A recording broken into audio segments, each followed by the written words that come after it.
Good Sunday morning to you. I'm sitting here with my coffee on my sofa or on the coffee table, and good morning to you. So this morning, blessings and hope you are well. This morning, Sunil and I are having a conversation with you about why you must wake up, what it's all about, and really the advantages of waking up, the disadvantages of waking up, if there are any disadvantages, and what we mean by waking up. So I'm going to see if Sunil, the lovely Sunil, I'll have a sip of my coffee first. Nice. And I'm going to invite Sunil in. Oh, where is he? Hi, Susan. Nice to see you. So I'm going to invite... Oh, hang on. Which one? That's probably the right one. There we go. A wave and bring him in. And he's already here. Just waiting for you to come in now. So Sunil and I are having a series of conversations that we wanted to share with you. To really just kind of share what's going on. And good morning, Laura. Hi, Susan. So just waiting for Sunil to come in. Yeah, good morning, everybody, and thank you for joining us. You know, it's a good day today. And here is the man himself. Good morning, Sunil. How are you today? Can you hear me? Minute. I can't see you. I can only see your magnets on your fridge, and very nice they are too. Do you have volume? Hi, Alec. Nice to see you. Good morning. I think Sunil's just getting ready. I'm not quite sure if he can hear us. I will turn the volume up. Sunil, can you hear us? Sunil, can you hear us? Okay, great. Can you hear me? Yeah, loud and clear. Good morning, good morning. How are you doing? Good morning. I'm good. How are you? Very well, thank you very much. Yes, I had a nice leisurely start to my day, which is the first time in a while, which is very, very lovely. Good. There's loads of people hopping on. Hi, Bally. Hi, Alec, and welcome to this Sunday morning discussion on why you must wake up. So should we just do like a Q&A on this one, do you think? I think so, yeah. I think so. I think we can both share our experiences, what we did, and how it benefited us both, you know. And if you don't do that, why do you not want to wake up? Yeah, I'm curious. Why wouldn't a person want to? Yeah. Okay, so should we start at the beginning? Totally. Start at the very beginning because it's a very good place to start. Yeah, I agree. Yeah, so what are we kind of talking about in terms of waking up? Waking up from what? Waking up to what's it all about? You're waking up from this internal sleep, right? So it's an internal sleep that's going on. So we both know, right, that the unconscious mind, 95% of it runs your life. So people have only 5% which is available to them.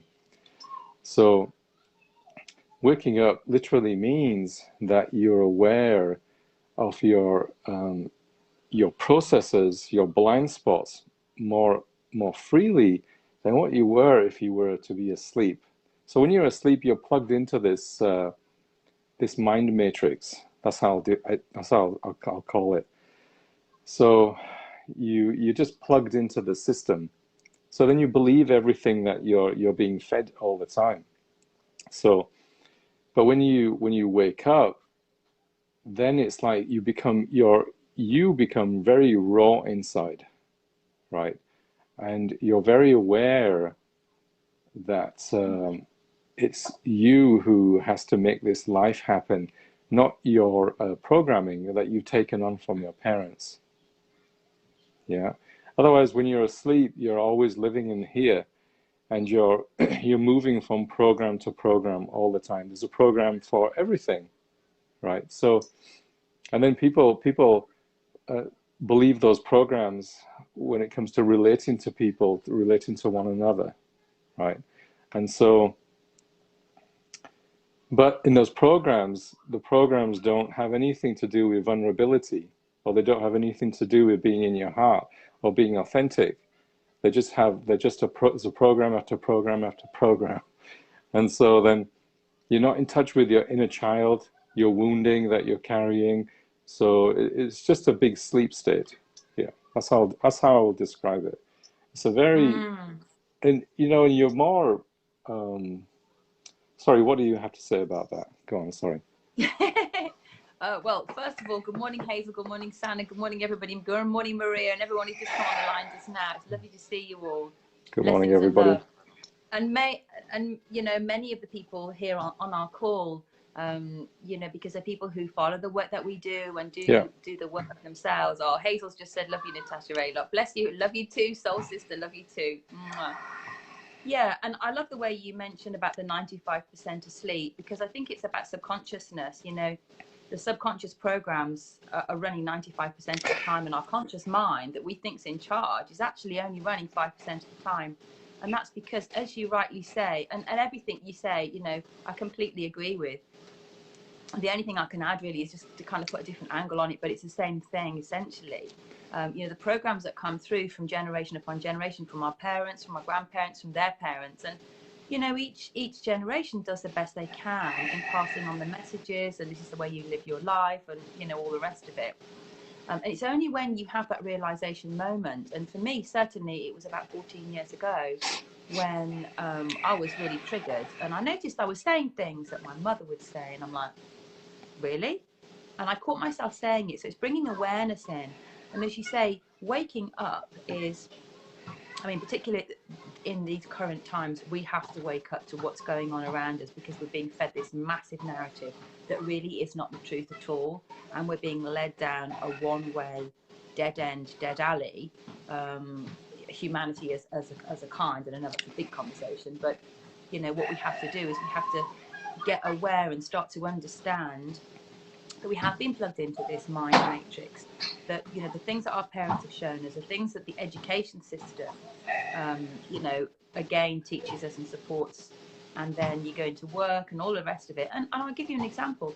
You know, this morning my daughter was sharing about one of her friends hadn't completed all the homework in time, and that there was pressure put on her. And I'm like, oh my gosh. And it was, and this child was feeling the pressure. And I just felt so sad. I thought, oh my gosh, I just want to give this child a hug, because, you know, this is so ridiculous. What's more important is a child's health, their welfare, their happiness. Right. You know, a few years down the line, nobody's going to care about who did the homework and who didn't do the homework on time. These aren't what matters. And yet the teachers who are putting the pressure and the parents are putting the pressure on the children. And it's not just this one particular teacher and this one particular parent and one particular child. It's right across the board, you know, and I feel that pain because it's not real. And as you say, you know, we have been conditioned to use our brains, live in the head, problem solving. And yes, our brains are amazing. Our minds are incredible. But our hearts, you know, we've got 3 intelligence systems, and our minds, our brains are just one of them. Our heart is another, and our gut, our solar plexus, our stomach is another. And even when, you know, children are little and they don't want to go to school, for example, and they say, oh, mommy, I've got a tummy ache, it is because there is a situation that they do not want to face, but they cannot vocalize it. They're not quite sure what it's all about, but they do say that. So, you know, we have these innate gifts from the heart, how we feel. We've come to this earth as spiritual beings, have this human experience, for goodness sake, to experience emotions, to feel feelings, to have experiences that get every single which way, you know, feelings to come up. And as you say, you know, we're conditioned to always walk between the 2 lines, as it were. Don't go over the line this way, don't go over the line that way, because bad things will happen to you. Well, hang on a minute. What happened to adventure? What happened to creativity? What happened to problem solving? What happened to making a mistake? What happened to do something just because you wanted to give it a go? You know, that we all have plenty of that when we're children, and some of us still have plenty of that as grown-ups, and I which is natural, maybe I right? gravitate towards Which those is people. which is totally natural. I mean, if you look at somebody who's like really awake, you know, I remember many years ago. I'll interject something. This is like 15 years ago. I remember I used to read this woman called Byron Katie. I used to read Oh, a lot of her love books. Byron. And I went to her What treasure. talk. I went to one of her talks, right, in a bookshop. And so there was three of us. We went to this bookshop, and she was giving this talk. And afterwards, when she finished, everybody left, and I just thought, hang on, I want to just do something in the bookshelf. And so I went to the bookshelf, and I was walking, looking at these books. Next thing I know, she comes around the corner, and then she grabs my hand, and she goes, "Come on, walk with me." And then I Love go, and I walked with her, and then she goes, what's in the way of you from really blossoming and just really just becoming free? And I said, actually, tell you the truth, I'm fucking terrified, you know, Mm. and then she looked at me, she goes, but all you're doing is just jumping. She goes, you just have to jump. And I says, really, it's that simple, just jump. And I says, and I remember I was like, still, the whole thing about jumping for me is just like shit, part of my expression. And but then she had this innocence in her eyes that when you looked into her eyes, they were like clear blue, ocean blue. And I realized when I looked into her eyes that I said, oh God, there's nobody really there. There's no one in there. There's no story. There's no past or present. There's nothing. There's just freedom when I look into her eyes.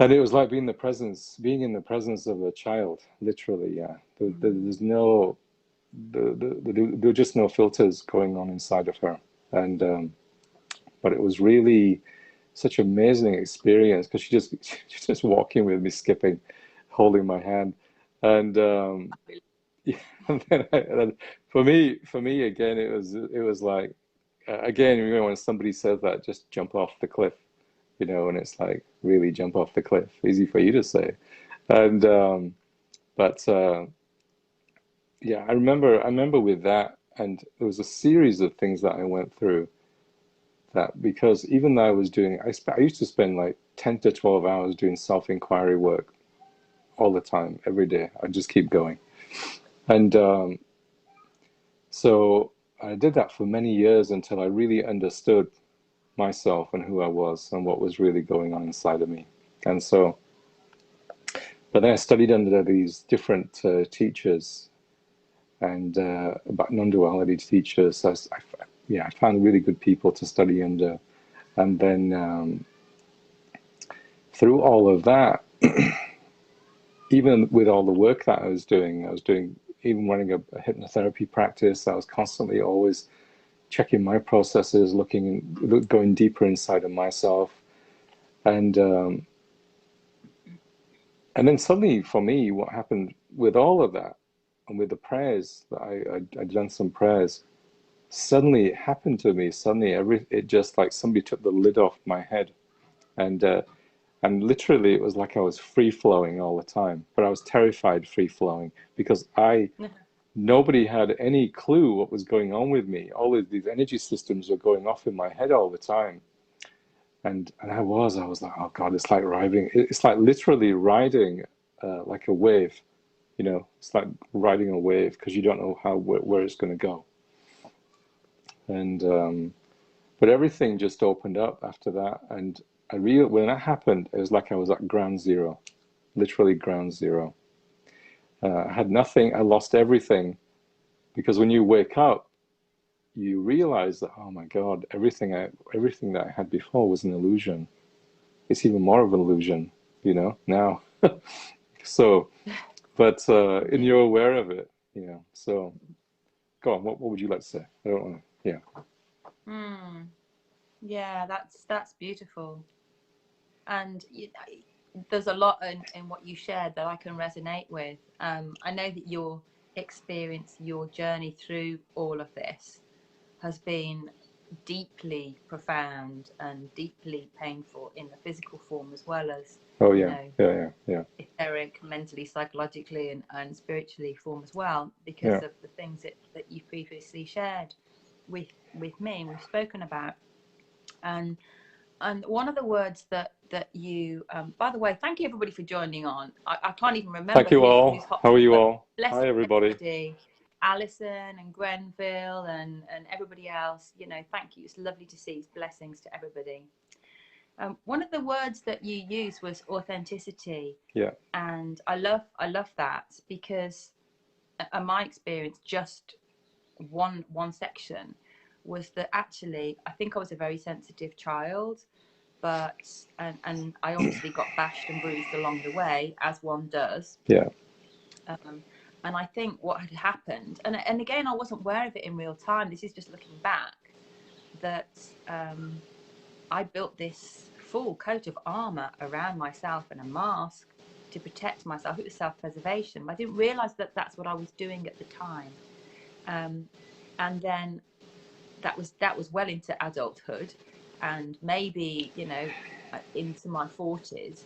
And then suddenly, because I felt like I had to be a certain way, I didn't think that I should be like this person, or I should be like that person, but that I should be a certain way, maybe, or that nobody liked me the way I was. And I did have lots of experience that actually, you know, proved that, as it were.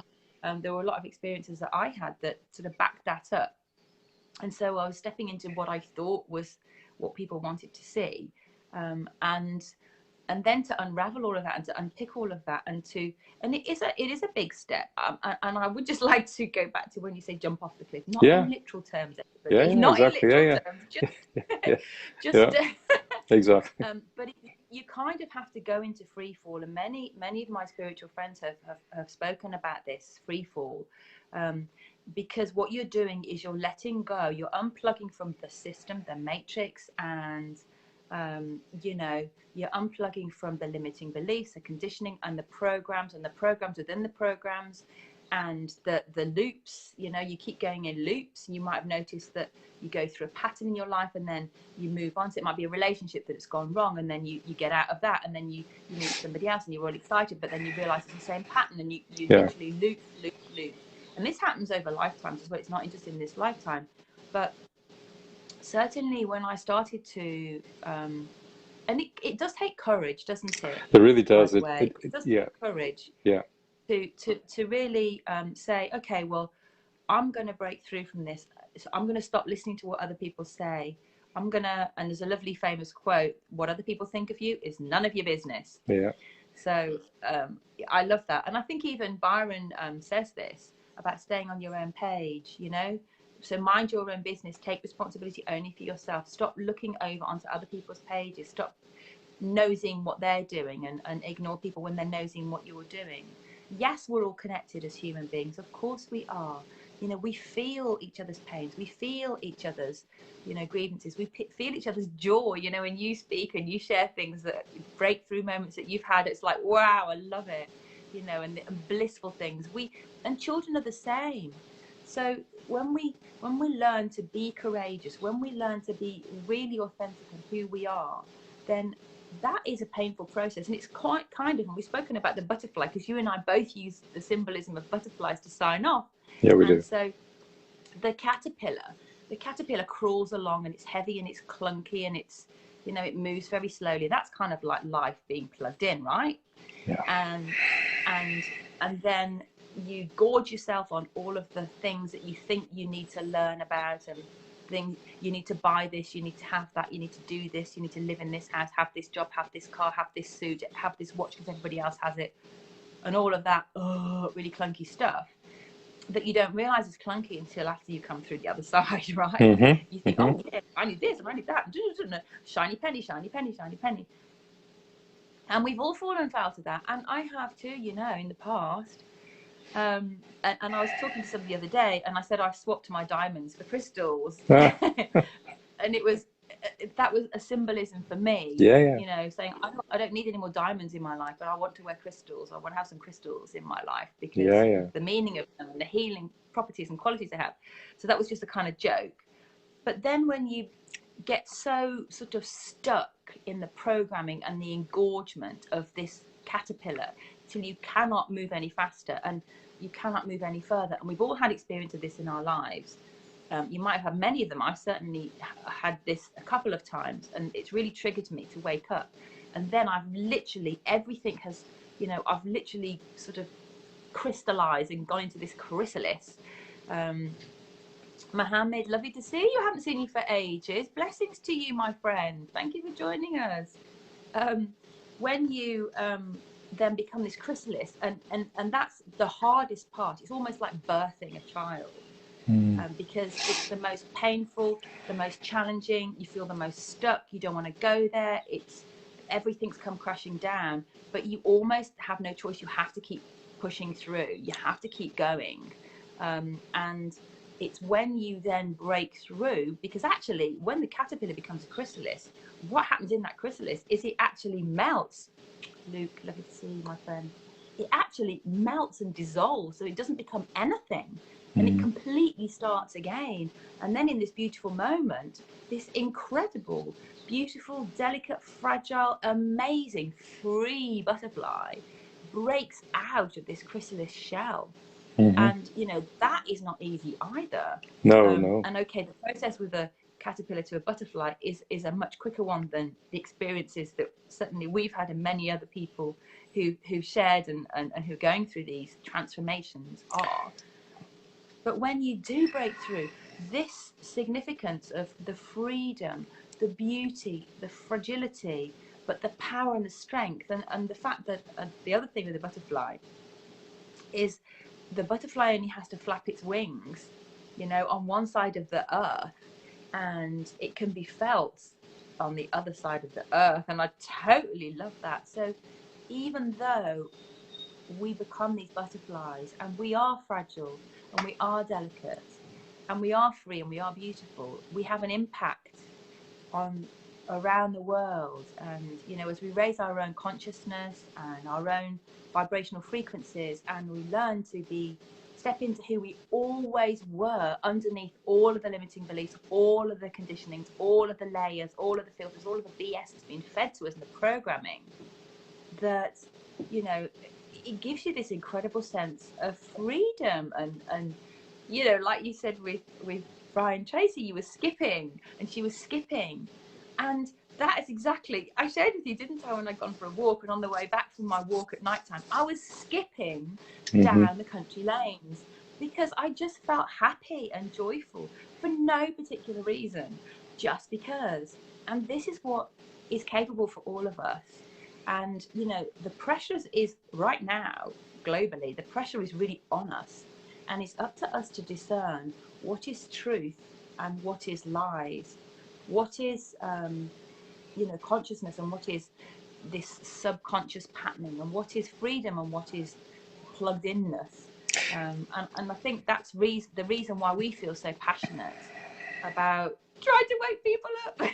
Yeah, you know, I want to interject something. You know, it all starts with us.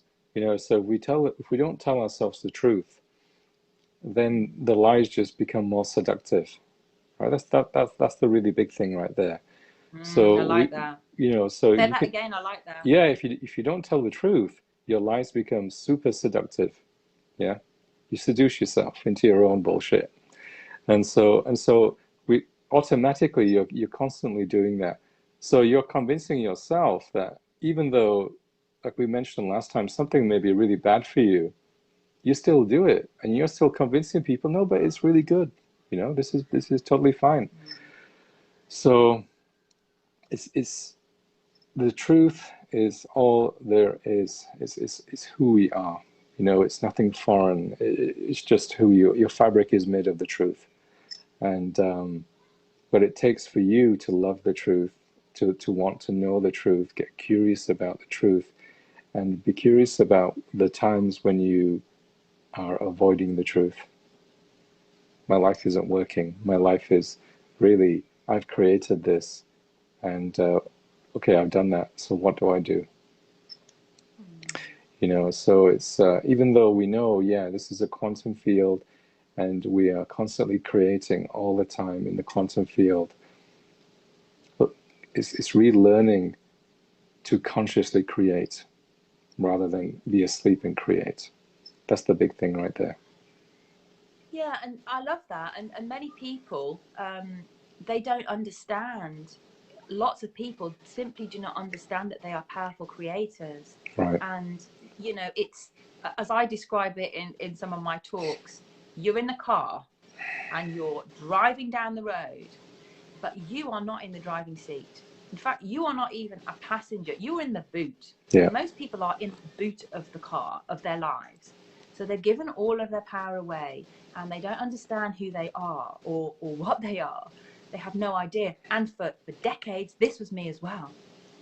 Do you know, exactly for most of us. So what I was just going to add to that was that you need to realize who you are, recognize who you are. You know, each and every one of us is here for a reason and a purpose. Each and every one of us counts, matters, is worthy, is amazing, is incredible. Each and every one of us is different and unique, a one-off, limited edition. You know, there's not one single person who doesn't matter. We all do. And it's only when we start to realize it for ourselves that we can change and get out of the boot, climb over into the back seat, climb over into the driving seat, grab that steering wheel with both of your hands and take responsibility and take charge of your life. Because when you are in the driving seat of the car, and most of us drive, it is so amazing when you come, you know, who remembers the first time they passed their test and they got in the car on their own? I remember that moment, that sense of absolute exhilaration, of freedom, of, oh my gosh, I am now in charge of this vehicle. I can go anywhere I want to. So you can get to a T-junction. Oh, when's which way I'll go? Am I going to go left or am I going to go right? You get to a roundabout. Well, this, and I'm talking about your life, of course, but if I go left at this roundabout, that will take me into the cold climate. If I like snow, I'm going to go there. If I go the next exit, it might take me to a sunny climate, and I want to be in a nice sunny environment and peaceful and by the beach, so I will go there. If I want to have lots of experiences that really challenge me, I will go straight on. If I want to take the fourth exit and I want you know, to live peacefully in harmony with everybody else, and I'm going to take that exit, and so on and so forth. And we are creative beings, as you said, you know, and you and I have both witnessed this in our own lives, that, you know, we've only got to start thinking about something and believing something and really feeling into that energy, and it becomes reality. Yeah. So we have created, and in fact, you've only got to sit still, look at everybody here who's on this call, and even if you watch the replays, and please do share these videos, because we put them out to empower you to be the most amazing thing you can be, because it gives us fabulous, you know, fulfillment, that we're all part of this beautiful human family. And, you know, we are love, we are creativity, we are freedom, we are amazing beings. And, you know, I completely love that. So when you understand that where you are right now, look at where you are, look at the room you're sitting in, everything in the room you have created. Look out of the window, everything out of the window you've created. You think of everybody in your life, you've created that. The clothes you're wearing, you've created these. You know, the experiences you've been having throughout your life, you've created them. So if they're serving you, carry on. If they're not serving you, start asking questions, do things differently, reach out. As you said, you had amazing leaders, amazing teachers, amazing people who, you know, and were working with you. And I want to interject that, and some weren't. some were what I needed, who were very dark. You know, some of them were very dark beings, and so at that time, for me, it was just like I wouldn't have known that. I would have just thought. For me, it was just looking at the people. But I have this ability that I can really see people for what they are. You know, I just have this really superpower intuition that I can just zoom into people and see everything. And so everything is there for a reason. Everything happens for a reason. You're not a victim, you know. So it's our creation. We create what we need to create, so we can wake up from that. And that's how I see that now. Nothing happens to anyone. Everything that happens to you that is what we would consider or say, how could somebody do that to you? Or how could they do that to me? is all an act of love. It's all an act of love. If you really dissect Yeah. it, that's what it really is. It's interesting you say that, because I do believe that every relationship you have, every single one, it could be a transient one in a shop or at a bus stop, or, you know, or a waiting room. It could be absolutely anything. Every single relationship you have is a mirror. It's a reflection. It's an opportunity to learn or grow. And as you said, you know, some people have shown up in your life, and I know you've shared with me privately about this, really dark, but they have been there to trigger you to wake up, to step up yourself. They've, you know, you've been forced to discover who you really are, this self-reflection. Yeah. But that was necessary. And obviously at the time that was a very painful experience. I've had this, not the same, but I've had similar experiences that have really triggered me, and at the time been really painful, but then coming out of the other side, you look back and you're grateful for the lessons. And on a soul level, it's almost like every single person here, Renee, and Bali, blessings. We have Australia on the map. We love Awesome. Australia. Hello, everyone. Blessings and love, Renee, gorgeous man, my gorgeous soul brother. You know, we have, it's like every single person in our life has a karmic agreement. Yeah. And so but they've forgotten about it. They signed up for it before they're born, and literally they play their part, and they play their part beautifully. They play their part perfectly, and their job is to trigger these people in different ways. And yet when it's coming at you, it feels uncomfortable. You don't get it, you don't understand it, but it's only on reflection, looking back, you go, oh my gosh. And it's only when you do reflect that you say, wow, so that person came into my life to teach me that lesson. And I've done this. This is a good practice. Everybody can just try this at home. When you think about every single member of your family, every single member, and what they have given to you, what they have shown to you, I don't mean in stuff, I mean in lessons they've taught you. It's a really good practice to go through, you know, your brothers, your sisters, your parents, your grandparents, your aunts, your uncles, your cousins, each and every person in your life, and just sit down quietly and ask yourself, what have you taught me? And say thank you to what they've taught you, because it's a beautiful practice, and you will sort of have awareness on another scale that you had no idea about. And when I have done this, and I do it quite regularly, actually. Well, I say quite regularly. I do it every few years, the same people, and more stuff comes out. I was thinking about my grandmother yesterday, because her old flat, and she passed a long time ago, but she was such a beautiful, gentle soul. And I managed the flat that used to belong to her. And I was doing some work there and some painting and getting it all ready, and it looks pretty lovely now. And Peter, lovely to see you. Thank you for joining us. And I was reflecting on her. I was thinking the energy feels really lovely in this flat, and obviously I'd given it love and she'd given it love, and we'd had some fun times together. And there was a doorstop that was a little pottery bunny rabbit, a little green pottery bunny rabbit that was in her home with her husband, my grandpa, in Blackpool. And then when they moved to Birmingham, they bought it. And I always remember that. And when she died, I treasured this little bunny rabbit, and I kept it in my house. And I've taken it back to the flat. And it's kind of, I know it's a little symbol, but it's sort of gone back home. And so I prop the kitchen door open with it when I'm there doing the work, and I've finished now.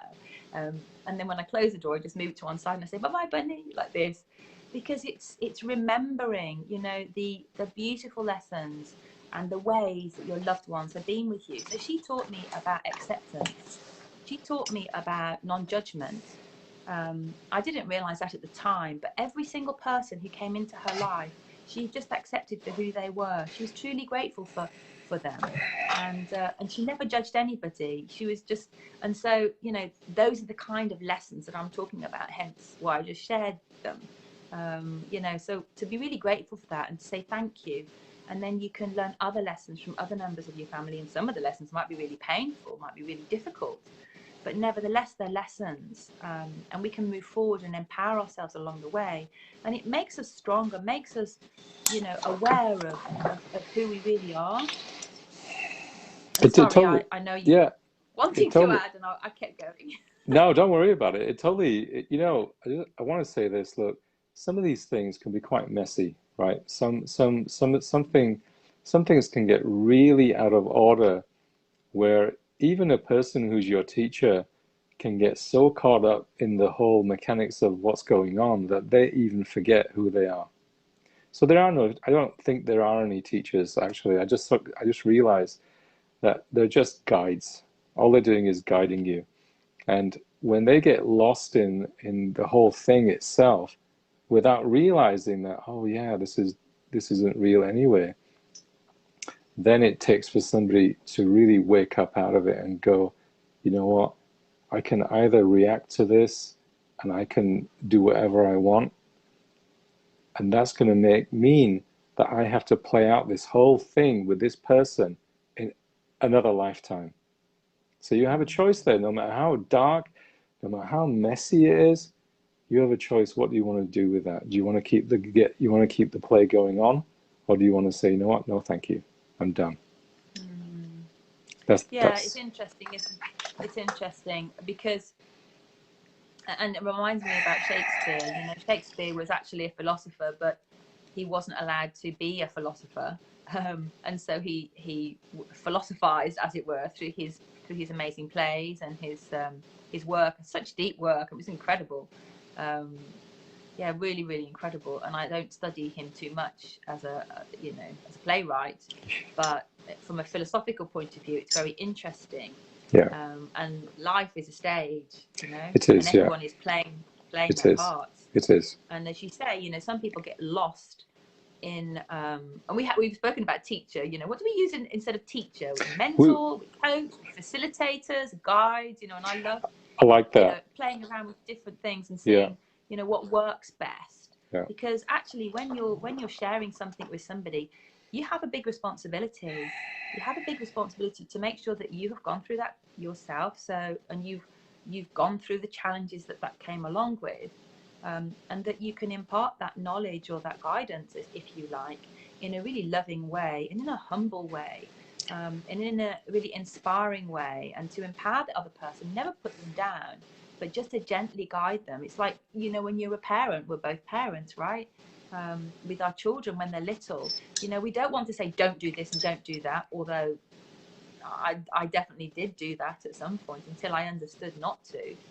And then it's a case of, okay, just gently come back this way, or just maybe try that, or you know, you want to just gently guide them, but without conditioning them or without programming them, and it is a really, really big challenge. But you mentioned something about teachers losing it, or not losing it as such, but getting carried away a little bit. And I just wanted to touch on that, to say that might be coming from a place of ego. So it's true. When the little devil on this shoulder is the ego, the little angel on this shoulder is the essence, the core, your soul, your spirit. And this angel is very pure and very humble, very modest, and very gentle and beautiful and good.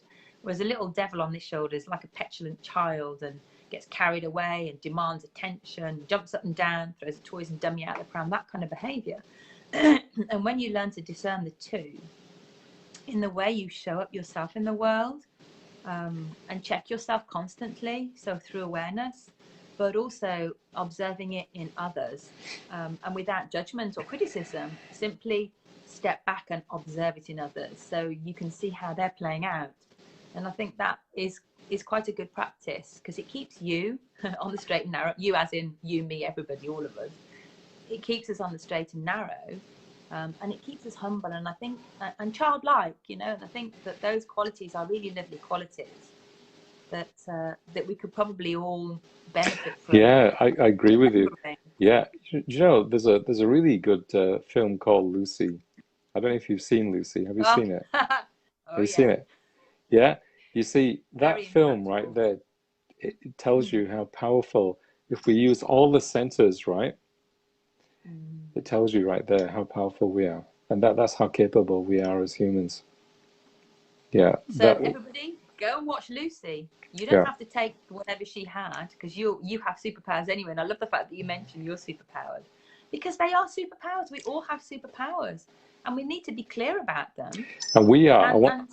Go on. Sorry, and I want to say this.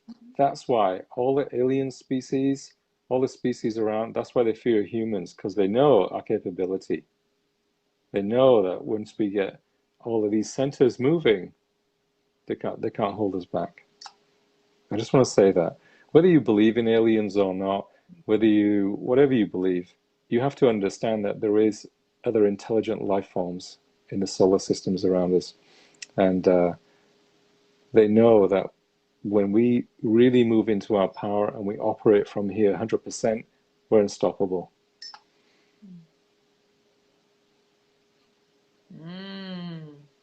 Love that. And there was a time when I wouldn't even be able to have that conversation, because I'd be like, oh, no, I can't think of anything else. And it's just humans on this earth, and that's all I can cope with, and everything else is scary. But now I look back and I think, wow, I've come a long way if I'm open to that, and not scared about that. Look, if we realize that there's 100,000 human beings on planet Earth, and the rest are copies, right? The rest are like robots, clones, other aliens that are already here. It just takes a big weight off your shoulders, because then you're like, really? Yeah, but my question would be like, okay, if there's only 100,000 of us, so what's 144,000? I keep hearing about 144,000. I have no idea what that could be. Oh, yeah. okay. Yeah. That's another conversation. Yeah. So if there's only 100,000 human beings on the planet, and the rest are clones and aliens, then you go, what the fuck is really going on? What? I can just imagine We're Star Wars. We are in a ship. This is why I always call it Earthship. It's a ship. It's a ship. It's like, it's exactly, you and I are just holograms of who we are, and who we are somewhere else is projected onto this experience. It's just like the Matrix, right? I mean, the Matrix was, when you look at that film, you realize that the more you watch it, you realize it's not really like fiction. It's actually what really is going on. Right? Yeah, it's what's really going on. Yeah, we're it's quite scary, holograms. because I think I watched it about 2001. Yeah. That kind of time. And I watched it again recently because I thought I need to watch this again and really absorb it. And I saw it with completely different eyes, because when I first saw it, I remember, now bearing in mind that was a long time ago, that was nearly 20 years ago when I saw it. And when I saw it, my whole body was physically shaking, and I was really quite scared. Now I understand why I was scared, why my body was physically shaking, because it was true. But I didn't understand that at the time. And then when I saw it again, last year or this year? Anyway, I saw it, I think it was this year. So I've seen it recently. I was like, wow, that's interesting. And I was paying attention. I was paying more attention. Okay, how do I do this? How do I do that? I'm going to teach myself now. How do I do this?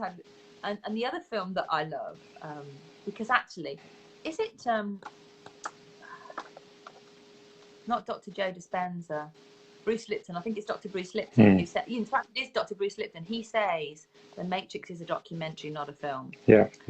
And it was really sort of reassuring to hear somebody else actually say that, because when you start waking up and raising your own consciousness and trusting yourself much more and being more authentic, you don't necessarily have loads of people around you. I didn't have anybody around me, and I didn't know that anybody thought like this. It was, I read a few books. I'm like, oh my gosh, wow, does anybody else know this?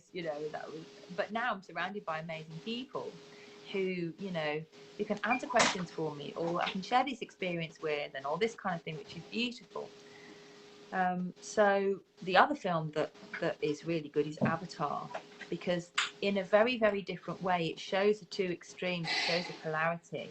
And I've mentioned this before. I mean, there may be other films for other people. There's quite a few with Leonardo DiCaprio, actually. He's done a couple of, and I can't remember the names of those films, where they take you through to layers and layers and layers. Stellar, what's it called? Interstellar. Yeah. Interstellar. That's by Chris Nolan, yeah, the director. Mm-hmm. Yeah, okay. That's where the buildings are moving all the time, like a 3D. Yeah, I remember that. Very interesting, yeah, I mean, there's lots of films, and the thing is, these films are being put out there. A lot of them are telling us, they're actually showing us how it really is and what's really going on. but we can't see it. So we think, oh my gosh, that's crazy, that's sci-fi, that's oh blah blah blah. But actually, I've always thought the mind of the person who actually wrote this script, where did they get these ideas from? You know, so you've only got to start asking questions and going a bit deeper, rather than accepting everything that's coming your way, to say, well, where would this person have thought about this from, and where did that come from, and how did they imagine that, and isn't it interesting? So you need to be curious. You need to start asking more questions. The Truman Show, that's another one. And there's a really fantastic, if you go on to look and search for the Truman Show, the cut scenes, and ask what look at the cut scenes, because there's one cut scene in particular that's very, very telling. That's very, very telling. And right now, it makes a huge amount of sense. And I mean, that film was out years ago. So, you know, the clues are there, but because they're disguised in such a way, we have not seen them. So you need to start picking up the breadcrumbs. You need to start paying attention. Definitely pay attention. Definitely ask more questions. Definitely be curious. Definitely be aware. And definitely, you know, self-inquiry. This is about self-mastery. Mastering this incredible thing that you are. And let's talk a bit about this, the shadow side, which is what terrifies people, right? This is the dark side. So if you remember Bruce Lee, I used to really love Bruce Lee's movies, and I loved his biography. There's a biography about him called The Dragon Story, and I remember watching that, and he was literally haunted by his demons, his own demons, his family's demons. He carried those demons, and he was haunted by it. You know, he was always wrestling with the demons. And his father, when he was a child, he would put these bagua mirrors around him so he could sleep, you know, so they would reflect that evil spirits would be like, you know, sent back out rather than in. So the demon thing, when I watched that, I had that similar stuff. I wasn't aware of it, that I was battling that kind of stuff inside of me, you know, the demons that are passed on from the bloodline. But for me, with that experience, yeah, it was like, oh my God. Everywhere I went, I could see demons, you know. I was like, oh boy, this is really bad news. And it really terrified me, literally. And then somehow, the more I had to face my ancestors' dealings with this kind of stuff, what they had done, it was like they'd done everything, evil spirits, demonic stuff, and I couldn't believe it. And I was like, I was the one who had to carry this stuff, and I couldn't believe it. Again, you know, some of the things that I saw. But I just want to say one thing about all of that, coming through all of that myself, that if you really believe that, if you give it any kind of like attention, it's going to expand, right? Just remember that. I don't believe in anything like that anymore. When you're in it, it can be very real, and it can be very scary. And wherever help you go and find, people are always going to say you're broken, or you need intervention, or you need like exorcisms, you know, like that. But there's people like you and I who, you know how to navigate through all of that, you know. So for me, I don't really pay attention to it. I don't believe in all of that stuff, but I see there's a lot of darkness going on in the world, and I know that there's a lot of magicians out there who are doing stuff. So if you believe in that, it's going to affect you. If you remember that only like kids put hexes on people. So if a kid puts a hex on someone, what are you going to think of them when they do that? You're going to say, grow up, right? You know, I'm putting a hex on you, like that. So it's just a fairy tale. Yeah, so it's learning the difference. Hi, Julie, lovely to see you at Glastonbury. Are you actually at Glastonbury now? Cool, love Glastonbury. Woo, yay! And Avebury. Avebury's very powerful, amazing place. Yeah, It is very interesting because you mentioned about magicians, and we're not talking about magicians in a little magic show. We're talking about evil, dark magicians, real dark forces with real evil spells and really evil forces and dark hearts and all of that kind of thing. And these dark forces that are at play at the moment, and there is a spiritual war going on, if you hadn't already noticed. If you're living under a rock, maybe you wouldn't have noticed it. And all of the distractions and diversions and, you know, the things that we're getting really carried away with globally, and certainly I've seen it in this country, and I'm really shocked. I'm like, wow, you know, you're seeing people totally buying into this narrative.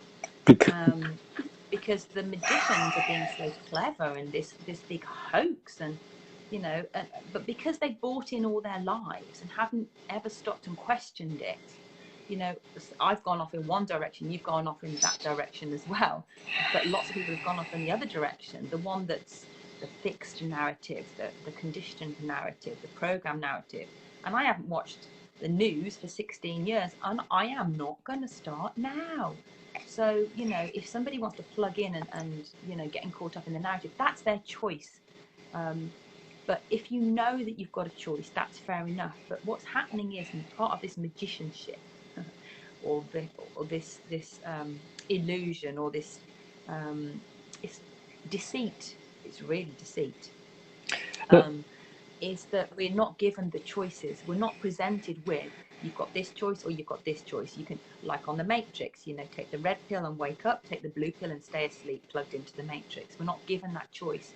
Because we're not taking the red pill, because we're not saying no to the blue pill, they're assuming that we're taking the blue pill and we want to stay where we are. So it's actually really unfair. And I think it's the unfairness of the whole thing, because I have a strong sense of justice, maybe, that I think that's why everybody needs to be aware. Then, of course, they can make their own choices, because it really is up to each individual, isn't it, to make the choices for themselves, take responsibility for themselves. And as you say, what you focus on expands. So if you focus on doom and gloom and, oh my gosh, fear and everything else, then that is going to be your reality. If you focus on beauty and nature and freedom and love and peace and connectivity and collaboration and abundance and joy and bliss wherever you go, that will be your reality. But when you don't realize that you have a choice, that's when it's an unfair advantage. And we just want to say, look, addictions exist within everyone. Everyone's addicted to something, right? Some people are addicted to darkness, right? They just can't help it. Because why? Because it's been passed on from generations to generations to them. And so when you're addicted to whatever it is that's destructive inside of you, you can't break free of it without help, right? Unless your awareness is really good and you can see the processes going on inside of you, and you can debug it yourself, that takes really a lot of presence, right? So I used to be addicted to sugar, and since I was a kid, and then it got out of hand. Suddenly I was like, what is wrong with me? And I couldn't stop. And I was like, and then luckily I know how to remove all of that stuff from my brain, but I had to be really present to the mechanism that was really making me want to unconsciously just eat sugar. And then I started bleeding, and then I was like, oh my God. And then I was able to reverse it all. I was able to reverse everything and just remove the hardware system of that addiction. But if it's really severe for you, get help. You know, it's like don't let it really destroy your body. That's what I'll tell you. Because any addiction that you learn is a learned behavior from your mother or father, grandparents, whoever. Those addictions can be very layered, and it can be fueled by unconscious anger. You know, some kind of emotion that's driving it. And self-sabotage. You get into this cycle of self-sabotage as well, don't you? Yep, you do. So you're eating the sugar, you feel bad about it, you punish yourself, and then you eat more sugar, and so on and so forth. And it's interesting you mentioned about sugar, because it's according to Dr. Joe Dispenza and other people who are really, you know, out there in the field and who've studied this for a long, long time, sugar is more addictive than cocaine. Yeah, yeah. And yet it's been used as it's been introduced by, shall we say, the dark forces to program us and to get us completely addicted to it, because sugar creates acid in the body, and an acid environment is great for all bacteria to live and survive and thrive and absolutely, you know, take over our bodies. So when we learn to alkaline our bodies, and you can just look it up, how to alkaline your body, or how to have an alkaline diet, literally just look for yourself. You know, we've got to start educating ourselves and then stick to those things, because when you're addicted, it's not going to be easy to stop, like it probably wasn't for you, Sunil. But nevertheless, you know, you made a decision that you didn't want to have that addiction anymore. You made a decision for whatever triggered you that this was unhealthy for you. You know, your health was suffering. You know, literally things were not working out for you because you realize it was relating to that, amongst other things, I'm sure. But, you know, that was, and then you mentioned about totally dissolving the hardware program, which I love you saying that, because that's exactly what you did. And actually you mentioned about people, you know, if you want to, people out there, all our listeners out here, you know, if you want help, then, you know, the work that Sunil does and the work that I do will help you. And actually Sunil's a very powerful healer, and should we call you facilitator? Won't use the word teacher. Facilitator. You know, guide. I think as we both talked about that. How I look at things now is, if you call yourself a teacher, you're placing yourself above people, right? So, but as a facilitator and a trainer, it just sounds a lot better. Yeah, you're not saying that I'm above you or anything like that, but I have something to offer you. Yeah. Yeah. It's just that we've maybe gone through certain processes that we're able to help other people go through. And we've had to do the hard work, so hopefully it'll be easier for them. We can just guide them and point them in the right direction. So, you know, feel free to reach out to us, either collectively or individually. You know, we're very active on Facebook, and, you know, we both do work one-to-one with clients as well. And so, you know, we want to give, we want to serve, and we're also here, you know, if you want, because we understand that for many people, these topics and these subjects are not the kind of things that you want to bring to a public forum, a public arena. These things you want to work with on a more private basis. So that's perfectly fine. We're just putting this out there and other topics like this out there to help everybody wake up, start asking questions, become more aware, you know, raise their own levels of consciousness. But also to say, you know, we're here for you. We totally get it. We're here for you, and these are crazy times for everybody. And if you go, right, when you deal with these subjects, or dealing with your own shadow side or your own darkness, right, it's always good to work with somebody who's been through it, who understands it, who's not seduced by it, and just sees it for what it is. With addictions, yeah, there's got to be a level of presence inside of you that can be present to what you're doing, because if you're not, that's where the trouble starts. Yeah, because any kind of addiction, I remember I used to have a mother-in-law of mine, and she bless her heart, she used to be addicted to sugar, but she was one of these people who always kept candies with her all the time. She always kept them with her, and she'd tell you that, I'm diabetic, I can't do sugar, but then next thing you know, she'd be eating a candy, right? So it's very unconscious. It's a deep sabotage, right? Perhaps you want to achieve something, but your programming is not letting you, and so it's saying eat sugar instead. And that could be passed down from your ancestors who just didn't want to achieve that level of success, but sabotage themselves by being an alcoholic or just eating sugar or doing cocaine. So that there's these deep drivers inside of you that are going on. And if you're not aware of them, those drivers can destroy you. Yeah. Yeah. So I think ultimately, if you don't want to wake up, that's fine. But bear in mind that your life isn't the best that it can be when you stay asleep. And yeah, waking up is not an easy process, and we've spoken about the caterpillar to the butterfly, but you know, when you get to the other side, you wouldn't swap it for the world, would you? No, you want good relationships. Do you want really good relationships? Then work on yourself, right? You want to have the kind of life you want, work on yourself. So it's always in your hands. Yeah, if you're asleep, you're going to get the same result. You're going to have the same relationships that are going to be dysfunctional.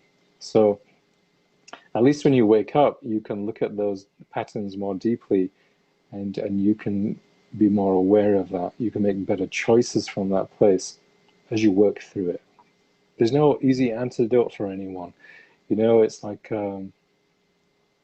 you have to do the work. Indeed. And I was thinking about this the other day, and I don't think it's just spirituality. I think it's personal development, personal self-inquiry, as well as spirituality. Because I know people who, you know, do a lot of spirituality, do a lot of meditation, but they haven't necessarily worked on themselves. No. And so I think it is a combination. I don't know what your thoughts are about that. It really, you know, it's like I did everything. Right, I did everything. So for me, it's the only thing I didn't do was drugs and alcohol. I didn't do drugs. I didn't do ayahuasca. I haven't done anything. I've never really done that. I'm glad I didn't do cocaine or anything. Yeah, because you get involved in that kind of stuff, then to break free of it can be another thing. So you've got to understand who is behind this, who's behind all of this stuff. And you may not like what you find out about yourself, but the only person that can ever do that is you. And with the right guidance, it can be doable. Yeah. I've done it, so I'm very aware of who I am. I embody what I do. And that's another thing. Always go for people who embody what they do, and they embody the work they do, because you can see it in their body. You can see it in the signature mark, you know. So that, I think, is always the biggest thing right there. The body never lies. I totally agree with you. It's about being congruent, isn't it? It is, yeah. And I remember being really aware of that, you know. So if, for example, I would ask myself, if I'm going to talk about this in front of people, if I'm going to run workshops about this for people, and if I'm going to show up like this with my clients and help them with these areas, then actually I need to practice what I preach, so to speak. Yeah, of course. And you're doing that. So it's a really, yeah. No, you don't get that with many people who are actually, people, the big thing now is awaken to yourself. Everywhere you go, awaken to yourself. But it's like some people can do processes with people and just leave them hanging there, right? They can just leave them in that process with their inner child. But it requires more than that. Where, you know, that person is like, oh, what do I do? You know, it's like, you've opened me up. How do you close me up? How do you close me after that? You've opened me up with all these wounding. So it's working through those areas of you that are heavily wounded, you know. So I'm bringing you back more into wholeness. Yeah. So, yeah, it's almost that's like when you were saying you've opened me up, I was imagining, you know, the game we played when we were kids, Doctor. Exactly. Yeah, exactly. You take it you out. have to take it but out. How are you going to put it back in? Better. Exactly, you know. Yeah, so make it whole and put it back in. Absolutely. And one of the things that I was really aware of going through this whole process was this congruence. You know, you need to be congruent. You need to be congruent. You need to practice what you preach. So I had to look at every single area of my life, every single area. So what was I eating? Was it supporting what I was, you know, was I a good example? What am I drinking? And like you, I haven't done ayahuasca. I've wanted to do it, but I haven't actually done it. And I'm not into drugs. I don't take drugs. I drink very much at all. Maybe one gin and tonic a week. Really very seldom. Sometimes nothing. But it doesn't affect me. You know, in other words, I'm not driven to it. I'm not, you know, life isn't so bad that I'm going to take drugs. Life isn't so bad that I'm going to drink, you know, a bottle of vodka or whatever it is. Life isn't so bad that I'm going to gamble or, you know, whatever the addictions are. Because actually it just covers up. It's like putting a sticky plaster on a massive gaping hole. So you need to ask yourself the question, you know, what are you eating? Are you eating to support yourself? You know, truly, does it sustain you? Because this is your vehicle for life. So what are you eating? What are you drinking? What are you listening to? Who are you listening to? What are you watching? What are you reading? What are you thinking? How are you showing up? How are you responding? And actually, do you live by the standards that you are sharing with others? And every single area of my life I had to go through one at a time, and this, I'm telling you this for a reason, because, you know, to urge and invite every single one of you to do exactly the same, to look at each area of your life and say, am I congruent? You know, am I on point with this? Am I, you know, what I say and what I do, does it match? Does it balance? Because it all has to, actually, really all has to. Am I being authentic in all of these areas of my life? And if you're not, do something about it. And it's not an overnight thing. But then again, you wouldn't expect to have a six-pack by going to the gym once. You know that you've got to put in the work. So, you know, And it's not, the same and you thing, can't just buy those. the work. Sorry, and you can't just buy those machines and put them on your abs and still eat hamburgers and cheesecakes, you know, like that. I go, oh, I'll have a six-pack with this machine. Yeah. It requires a lot Because more than people that. are innately lazy, aren't they? Yeah. And when you're innately lazy, you want a quick fix for something, but actually some things you haven't got a quick fix for. But unless you do the work, you know, you might have to do the work. It might take you 12 months. It might take you 6 months. It might take you 5 years. It might take you the rest of your life.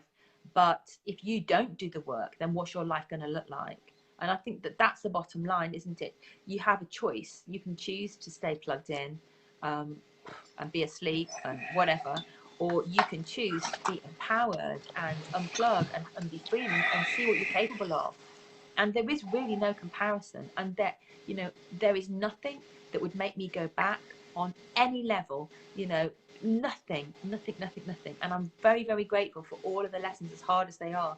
So hopefully that will, you know, empower other people to say, okay, so whatever it is I need to go through, what on fear, yeah? So what is on the other side of fear? Your freedom is on the other side of fear. So as we've spoken about before, you know, there's real fear and there's imagined fear, or if it's an illusion. And most of the time it's an illusion. You've created yourself and you've imagined it and you've created this. It doesn't really exist. So when you step out of your comfort zone and when you push past that fear, that barrier that's holding you back, you can see what you're capable of. You know, you break through a conditioning or barrier and you say, oh my gosh, I've done it. You feel good about yourself. And you say, well, okay, what else am I capable of? If I've broken through this barrier, you know, you see somebody you might really like, and then you say, well, how do I reach out to them? And you're really nervous and you don't do anything about it, and months go by and years go by, even decades go by, and you still like that person. Well, you know, what's the worst that can happen? If you reach out to that person, you might get a no. But that's not going to kill you. But at least you know you've tried. Nothing ventured, nothing gained. That's what that's about, right?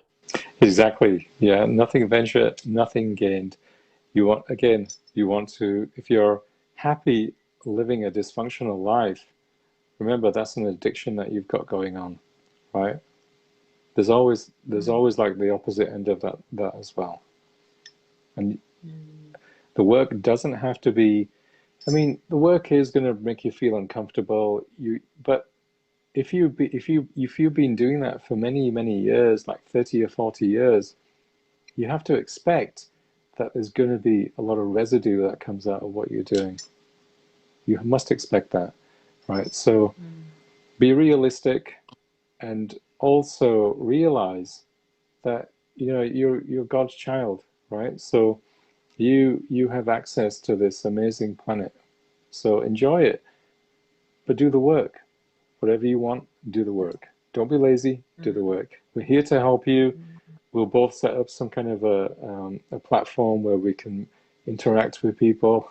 You know, we'll talk about that more, you and I and Natasha. But we'll offer these. We want to offer like programs to people so that they can become more of themselves. They can be more freer within and just experience a different life.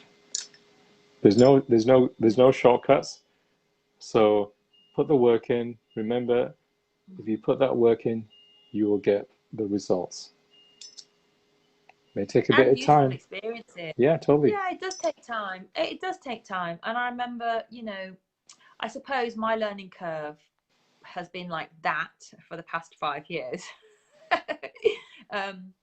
But in that 5 years, wow, just mega wow. And everything that, what do I do? I'm a coach, I'm a facilitator. I'll talk to you later, Julie. I'll send you a private message. Julie and I used to work together at Jefferson's. Wow, that was a long time ago. Yay. And yeah. So yeah, I think that we can draw it to a close probably now for totally. today. Yeah. But you know, we both feel really passionate about wanting to help people. We've both been through some amazing, incredible, empowering experiences and challenging experiences at the same time. You know, challenges and broken through the barriers, and you know who we have become on the other side is just so much more fulfilling. And you know, as I say, when you start to change yourself, work on yourself, then everything and everyone around you begins to change in response to that. And that's certainly been my experience, and I know it's also been your experience. Yeah, and totally. so you've only got to look at the people around you now as opposed to the people around you 10 years ago or 20 years ago, and there's a huge difference. Some people obviously are still with us, you know, from 10 years ago, from 20 years ago. They're the people who genuinely love us and accept us for the way we are, and vice versa. But there are many people who are not in my life now, who used to be in my life, and that's okay too. You know, we birds of a feather flock together, and if you start off being this kind of bird, and you know, if you're a blackbird to begin with, then blackbirds all congregate, and then if you become a flamingo, then you're going to attract flamingos, not blackbirds anymore. Totally. And you know what I want to interject something. What we're both offering is some women prefer to work with women, which we understand that, right? Some guys like to work with guys, and they may even work with women. So both of us want to offer this to everyone. Natasha's there to work with you if you're comfortable with women. I'm there to work with you if you're comfortable working with men. So that's something I really want to interject so people are aware of that.